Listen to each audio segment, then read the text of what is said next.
Hello students, myself Richa Mishra, welcome to my class. आज जो है क्लास 9 की हिस्ट्री का जो हम पिछला लेसन पढ़ रहे थे, फर्स्ट लेसन जिसका नाम था फ्रेंच रेवोल्यूशन, उसी को कंटिन्यू करेंगे। इससे पहले हम इसको कंटिन्यू करें, मैं पहले के जो पार्ट में मैंने आपको पढ़ाया था उसे मैं रिकॉल कराना चाहूँगी। तो स्टार्टिंग में आपको याद होगा मैंने एक फ्लैशबैक की कहानी सुनाई थी आपको, जिसे मैं शॉर्ट में बता दूँ आपको दोबारा से, ताकि आपको कंसेप्ट जो है क्लियर हो जाए। इसमें स्टोरी क्या थी, आपने देखा था कि लोगों में र्यूमर था, लोग जो है वो घबराए हुए थे। सभी लोगों ने मिलकर जो है आक्रोश में आके राजा के जो बेस्टाइल का फोर्ट था उस पर जो है आक्रमण कर दिया था। और आक्रमण करने के बाद वहाँ पे जो कमांडर था उस कमांडर को उन्होंने मार दिया। वहाँ पे जो 7 कैदी मौजूद थे उस कैदी को जो है उन्होंने छुड़वाया और बेस्टाइल के किले को विध्वंस कर दिया। उसके बाद उसके अनेक टुकड़ों को जो है उन्होंने बाजार में सिंबल के रूप में जो है बेचा था, राइट। उसके बाद मैंने आपको बताया था कि 18th सेंचुरी में जो लेट 18th सेंचुरी में जो है उस समय राजा का जो है उस समय सोसाइटी क्या तरीका था। उस समय समय था 1774 का, जब लुई 16 जो है फ्रांस के राजा थे, जो कि एक गवर्नमेंट परिवार के थे। और जो राजा थे उनकी शादी जो है 20 साल की आयु में हो गई थी। और उनकी शादी किसी हुई थी, ऑस्ट्रियन की एक प्रिंसेस थी जिनका क्या नाम था, मारिया एंटोनेट। उनके साथ उनका विवाह हुआ। जब उनका विवाह हुआ तो उन्होंने देखा कि उनकी जो ट्रेजरी वगैरह थी वो बिल्कुल खाली हो चुकी थी। अब ये ट्रेजरी जो है वो खाली क्यों हुई थी, इसका कारण जो है हम आज पढ़ेंगे। प्लस उस समय जो है वहाँ का सोसाइटी, फ्रांस की सोसाइटी कैसी थी इसके बारे में पढ़ेंगे। तो सबसे पहले हम फ्यूडल सोसाइटी के बारे में चलते हैं। तो फ्रांस की सोसाइटी उस समय कैसी थी, फ्यूडल सोसाइटी थी, जिसे हम ओल्ड वर्जन 1789 भी कहते हैं। मतलब 1700 आपके 89 से पहले, 1789 से पहले का जो समय था उसे ओल्ड रेजिम का नाम दिया गया। क्यों? क्योंकि 1789 के बाद 1789 में क्या होता, आउटब्रेक ऑफ रेवोल्यूशन हुआ था, जिसके बाद जो नया रेजिम आया उसे न्यू रेजिम का नाम दिया गया।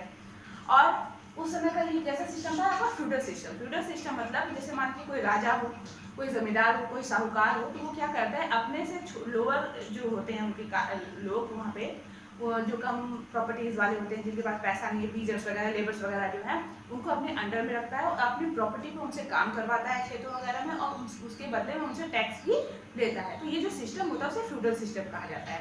तो उस समय हमारी जो फ्रांस की सोसाइटी थी वो कैसी थी, फ्यूडल सिस्टम पे बेस्ड थी, या फ्यूडल सोसाइटी थी। तो उस समय क्या था कि फ्रांस जो है वो 3 ग्रुप्स में डिवाइडेड था, जिसे स्टेट कहा गया आपके बुक में। 3 स्टेट्स में वो डिवाइडेड थे। एंड उसमें भी अलग अलग लोग थे। जैसे फर्स्ट स्टेट में कौन आते थे, आपके क्लर्जी आते थे। फर्स्ट स्टेट में आप देखेंगे आपका है क्लर्जी। सेकेंड वन है आपका नोबिलिटी। थर्ड है आपका peasant, merchants and labours.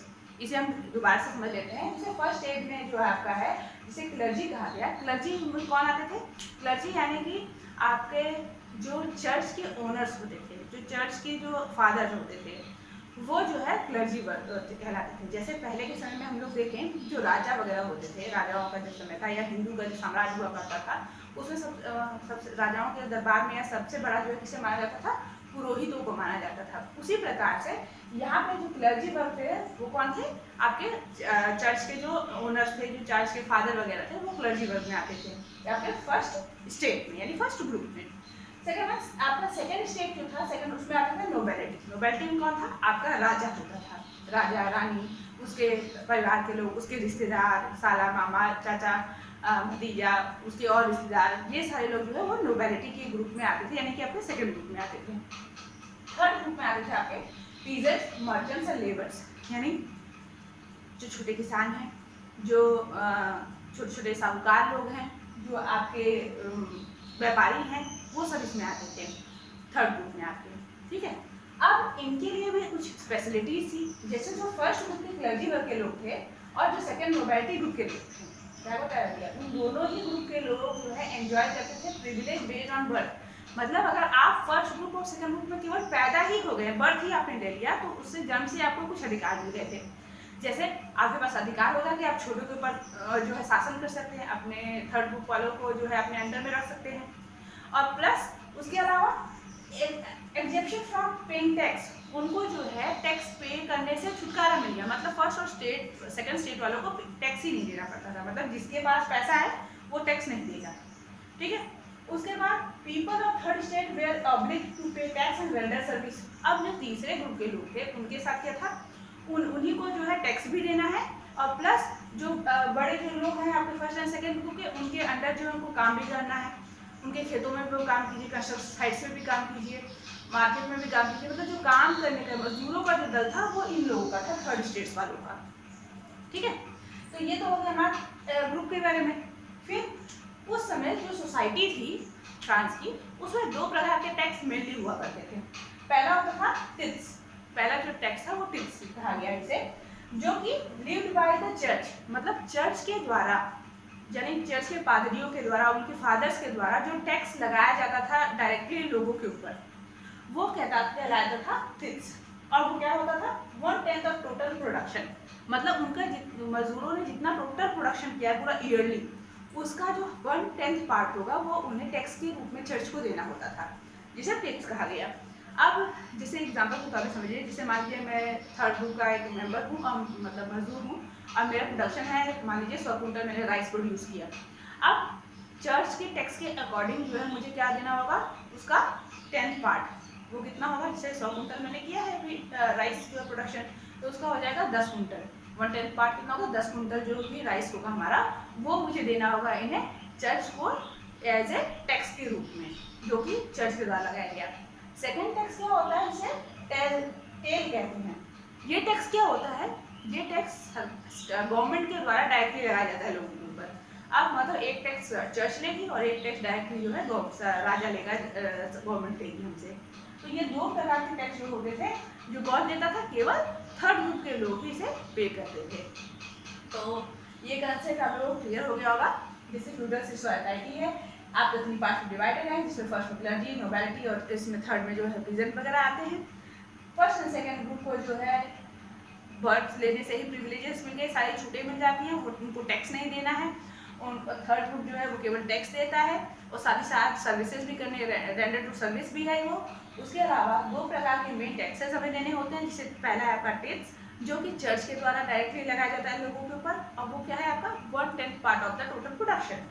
Second one है टेल, ये टैक्स जो है डायरेक्टली स्टेट के द्वारा लगाया जाता है, और इसका जो रेट होता है वो कंफर्म नहीं रहता, क्लियर नहीं रहता, वो हमेशा बदलता रहता है। इन सबके अलावा भी इनडायरेक्टली टैक्स भी लोगों को देने पड़ते हैं, जैसे सामान वगैरह लोग खरीदते हैं उनके साथ टैक्स होता है। जैसे आज के टाइम पे देखा जाए, हम मार्केट से कोई भी सामान खरीदते हैं तो आप हमेशा उसके पीछे टैग देखते हैं, लिखा होता है इंक्लूडिंग द टैक्स, आपका रिटेल प्राइस वगैरह दिया जाता है। तो ये इनडायरेक्ट टैक्स होता है जो हम गवर्नमेंट को पे करते हैं। तो इस प्रकार से इन लोगों को भी पे करने होते थे। तो ये हमारा कंसेप्ट हो गया। अब सोसाइटी की बात की, अब हमने जो स्टोरी पढ़ी थी कि जब राजा जो है विवाह करके राजा बन के जो उसका विवाह हुआ, तो उसने अपना देखा कि उसकी खजाना जो है वो पूरी तरह खाली था। तो अब वो खजाना जो है क्यों खाली था उसे हम देखेंगे। तो रीजंस ऑफ एम्प्टी ट्रेजरी, ठीक है। अब पहला है long years of war drain the resources, मतलब बहुत ही लंबे समय से लड़ाइयाँ हो रही थी, जिसकी वजह से हमारे संसाधन जो है वो खत्म हो रहे थे। अब लड़ाई किससे हो रही थी, जैसे हम समझेंगे कि यहाँ पे जैसे मान लीजिए फ्रांस है और यहाँ पे जो है वो ब्रिटेन है। तो ब्रिटेन और फ्रांस में जो है हमेशा लड़ाई होती रहती थी, इनमें हमेशा युद्ध होता रहता था, जिसकी वजह से जो है अब युद्ध होगा तो फ्री में तो युद्ध होगा नहीं, हमें हथियार चाहिए, और हथियार के लिए हमें पैसा चाहिए, प्लस जो हमारी आर्मी है उसके मेंटेनेंस के लिए भी हमें पैसा चाहिए। भाई आर्मी जो है मेंटेन रहेगी तभी तो लड़ाई करेगी, भूखे पेट तो भजन तो होता नहीं है, जो आपकी कहावत है और लोग जान ही रहे, सेम प्रोसीजर है यहाँ पे। तो यहाँ जो लगातार लड़ाइयाँ हो रही थी इन दोनों के बीच में, उसकी वजह से लगातार जो है रिसोर्सेज ड्रेन हो रहे थे, और उसमें पैसा जो है फ्रांस का खत्म हो रहा था। तो एक ये कारण था आपका फ्रांस का जो है, फ्रांस के ट्रेजरी के खाली होने का। सेकेंड वन क्या है, maintaining the extravagant court at immense palace of Versailles. अब वर्सेल्स में जो है एक बहुत ही भव्य मंदिर, बहुत ही भव्य जो है महल था, राजमहल था। उस राजमहल में एक बहुत ही सुंदर जो है कोर्ट हुआ करता था। और अब आपके पास भव्य महल हो गया, एक बार आपने बना दिया तो उसका मतलब थोड़ी ना वो हमेशा उसी प्रकार से रहेगा। तो उस महल की भव्यता को बरकरार करने के लिए लगातार उसकी हर साल उसको मेंटेन किया जाता, मेंटेनेंस हमेशा होती थी। तो जितना उसको बनाने में नहीं खर्चा हुआ था, उससे ज़्यादा उसे मेंटेन करने में खर्चा हो रहा था। तो इस मेंटेनेंस की वजह से भी आपकी ट्रेजरी जो है वो खाली हो रही थी। Third one, American war of independence.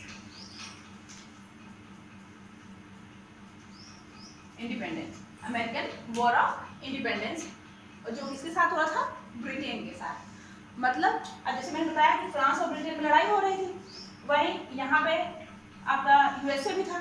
अब यूएसए का जो है ब्रिटेन, यूएसए की कॉलोनी, यूएसए जो है वो ब्रिटेन की कॉलोनी थी। इसने इसको गुलाम बना के रखा हुआ था ब्रिटेन ने यूएसए को। अब यूएसए ने जब जो है, यूएसए चाहता था इससे फ्रीडम पाना ब्रिटेन से, तो इसने क्या किया, इसके खिलाफ जो है युद्ध छेड़ दिया ब्रिटेन के खिलाफ। अब जब ब्रिटेन के खिलाफ अमेरिका ने युद्ध छेड़ा तो क्या हुआ, अब चूंकि ब्रिटेन फ्रांस का दुश्मन है और जो है ब्रिटेन जो है यूएसए का भी दुश्मन है, तो ये दोनों दुश्मन जो दोस्त बन गए। और इन्होंने क्या किया, अपनी मित्रता कैसे निभाई, इन्हें पैसा वगैरह देके ताकि ये युद्ध इससे लड़ सके ब्रिटेन से। तो इसके लिए ये जो कंटिन्यूटी चली, तो लगातार फ्रांस ने क्या किया, इसकी मदद के लिए अमेरिका को 2 बिलियन लिवर्स जो है कर्जा हो गया इसका, मतलब इसे इतना पैसा दिया कि लगभग 2 बिलियन लिवर्स जो है वो फ्रांस के ऊपर कर्जा हो गया। अब ये कारण हुआ इसके, मतलब कि तीसरा कारण था इसके ट्रेजरी खाली होने का। अब ये जो उसने कर्जा भर दिया, उस कर्जे को लेने के लिए उसने किसी से लोन लिया होगा, उस लोन का हाई इंटरेस्ट लग गया। अब उस लोन पे उसे इंटरेस्ट हाई देना पड़ रहा था, इसकी वजह से ट्रेजरी खाली हो रही है, पैसा उसमें भी खर्च हो रहा है। अब इसके इन सब के अलावा भाई फ्रांस के कुछ रेगुलर एक्सपेंसेस भी होंगे, और उसकी आर्मी है, उसका कोर्ट है, गवर्नमेंट ऑफिस है, यूनिवर्सिटीज़ है, यहाँ पे भी तो खर्चा है, अपनी आर्मी को तनख्वाह देनी है, यूनिवर्सिटीज़ की व्यवस्था देखनी है, गवर्नमेंट ऑफिसर्स को देखना है, इन सारी व्यवस्थाओं में भी पैसा खर्च हो रहा है। फिर इन सबको देने, ये सारी चीज़ें हो रही थी, जिसकी वजह से लगातार उसका ट्रेजरी जो है वो खाली होता जा रहा था।